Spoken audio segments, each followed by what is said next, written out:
Update. My family is blaming me for a fight after my half-brother destroyed pictures of my mom. Original story. So a bit of backstory. I, 16 male, recently moved in with my dad, 47 male after my mom died. Dad's never really been in my life. Adi and my mom were never married. He has a wife, Susan, 48 female, and 2 other kids, Amy, 14 female, and Matt, 18 male. So when I ended up moving in with my dad, it obviously caused a lot of issues with the rest of the family. Nobody wanted me there. It basically gave me the cold shoulder. Susan, Matt, and Amy tend to talk with each other in French because they know that I can't understand them, and my dad has tried to force an English-only rule in the house with little luck. For the first month, Matt just ignored me completely, even though he and I were forced to share a room since the house didn't have any space. I tried to be nice, but I just lost my mom and it hurts, and it's been so much changed so quickly. 2 days ago, though, I found postcards and pictures and letters from my mom ripped into a bunch of pieces and scattered all across my bed.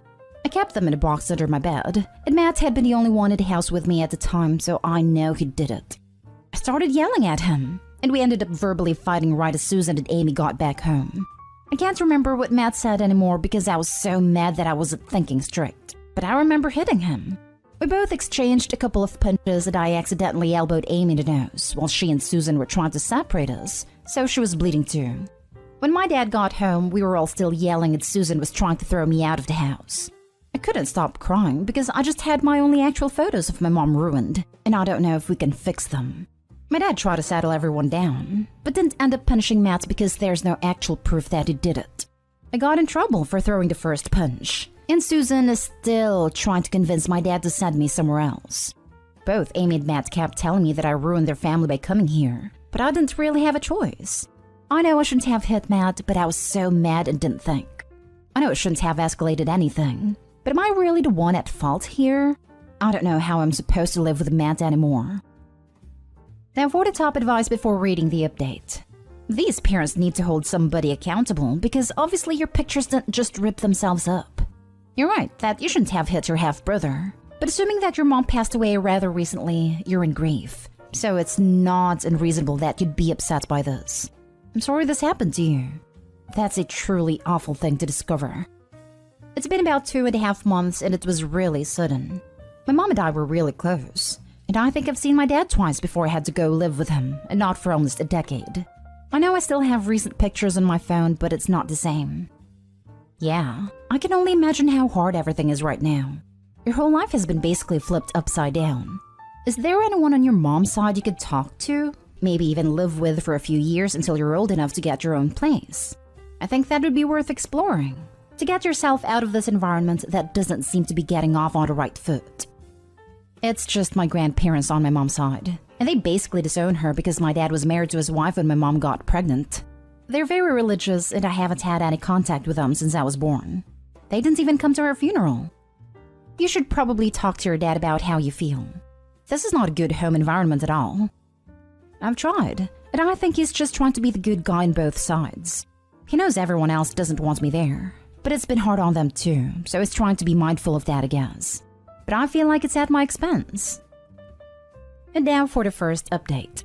So I've posted about this in here before, but things have gotten worse, and I feel like I don't know how to navigate it.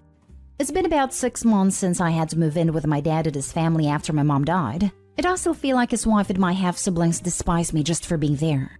The issue of my mom's pictures getting destroyed turned what was already an awful situation into something that is just hurting me. I ended up sleeping on the couch for almost 2 months because I couldn't stand the sight of my half-brother Matt after what he did to my stuff, and started carrying a backpack around the house with anything personal that I had brought from my mom's apartment wherever I went so nothing else could be damaged. Matt ended up apologizing to me, but it seemed more of a show for my dad than an actual apology to me. My dad's wife Susan and my half-sister Amy still barely acknowledge me, and still almost exclusively use French in the house, which I'm only now starting to pick up words in conversation for. I've always felt like a stranger in this house, and while I understand why they don't want me around, I don't know what I can do to try and make things work. The worst of it came 3 weeks ago when I lost my keys to the house and got stuck out in the rain after I came home. I tried calling my dad, but he didn't pick up, and I rang the doorbell as many times as I could because I saw Susan's car outside the house, so I knew she was home. There wasn't much close by us, so I couldn't walk anywhere to wait. By the time my dad got home an hour and a half later, I was soaked and cold, And when we got inside, Susan just said that she was on a call and couldn't hear the doorbell ringing. I couldn't even talk to her and just went upstairs and cried in the bathroom before going to bed. My dad apologized later for not seeing my message sooner, but that's not really the issue here. I feel sick living here and can barely eat or sleep half the time. My grades are tanking and I don't feel like I can talk to anyone. I miss my mom, and everyone is pretending like she never existed, and I have to basically do the same thing so nobody at home gets mad at me. The main issue is, a week ago my dad's best friend and his husband, who I've met a couple times and stayed with the first couple nights, after I reconnected with my dad while he was trying to figure out how to bring me home, heard about me being locked out of the house and asked if I wanted to come stay with them for a while. I want to say yes so bad, because anywhere has to be better than where I'm staying now. But I know it's going to cause issues with my dad because he ruined his entire relationship with his family to be able to bring me home so I wouldn't have to go into foster care, and it's going to seem incredibly ungrateful. I know my dad's trying. He really is. But I don't know what am I going to do if I have to keep living in his house until I turn 18. How do I broach the subject with him? Is trying to move out even worth it at this point, or should I just toughen up and deal with it for the next year and a half? You're living in a hostile environment. With time, that will really affect your health negatively. You've been offered a safe space to live. Don't walk, but run in that direction. Your dad is the adult. Let him deal all of the negative consequences. Put yourself first. I'm really sorry about the loss of your mother. Honestly, I feel like it probably already is. I'm so tired all of the time but can't sleep and somehow still can't get out of bed in the morning. I feel like I haven't even got any chance to breathe or process the fact that my mom's gone because there's been so much change so quick, which is also kind of why I don't want to have to move houses again. I am so sorry. Your father's wife and your half-siblings have a lot of misplaced anger. Do they treat your father the same way they've been treating you? Although in relation to the advice you're seeking, that's neither here nor there. I would definitely take your dad's friends up on the offer, even if it's just for a short while. You need to get out of that toxic situation. You also need to have a frank talk with your dad. Is he backing you up in these situations, or does he stand by and let them treat you like that? You're going through a rough time, and it must be terrible to feel like no one is there to support you. There was definitely a lot of tension between my dad, Amy, and Susan, but that seems to have mostly gone away after the first couple months. Matt seems still pissed at him, but it kind of feels like they just turned all that anger on me. I've tried talking to my dad about it, at least a little, but there aren't a lot of times where it's just the two of us, and I don't feel comfortable saying anything in front of everyone else. Nobody really does anything to me in front of my dad, except the language thing, which he does try and stop every time he catches it. But Matt and Susan usually just do things behind his back to hurt me. But I think my dad doesn't want to believe that his wife and kids are capable of treating me like that. What an awful situation. I'm so sorry for the loss of your mother. As a mother myself, I want nothing more than to take you in and give you the longest hug ever. If I were your mom, I'd tell you to go where you're safest. Your dad's household is not safe, and is actively damaging your mental and physical health. I get that your father is doing his best, and it's kind of an impossible position he's in trying to placate everyone, but here's the thing. As your parents, his priority should be your health and safety, even if it means you living under a different roof. Now, I don't know this other couple, but the fact that they were willing to house a strange teenager with a troubled family history puts them in a very positive light in my eyes. They didn't have to do that. Most people wouldn't, but they did. You have the option of going back, where you'd be safe. Please prioritize yourself. That being said, I don't know the best way of going about it. One commenter mentioned going for a weekend, then a bit more frequently to ease the transition. I like this idea, but I worry about your stepmother retaliating somehow. It sounds like anything she could do to make you suffer, she will. Maybe she'll impose your dad to forbid you from going over there because she'd rather you be miserable. On the other hand, she may be overjoyed to finally be rid of you. I suggest you make a plan. One option is to try to ease the transition route, but be prepared to 100% move out the first sign of things going awry. Another option is to straight up move out. Talk to your dad first. If he can't make time for one-on-one time with his kid, then screw it. Leave. You'll have your answer. That's nice he kept you out of the foster system, but don't mistake him doing the bare minimum as something you need to repay. You don't owe him a damn thing. Take care of you first. Sending you lots of mom love. Reach out anytime. I mean it. Honestly, when I read this comment, I had to go sit outside and cry for a little bit, because just the thought of getting a hug from my mom was enough to set me off. I really needed that. Thank you.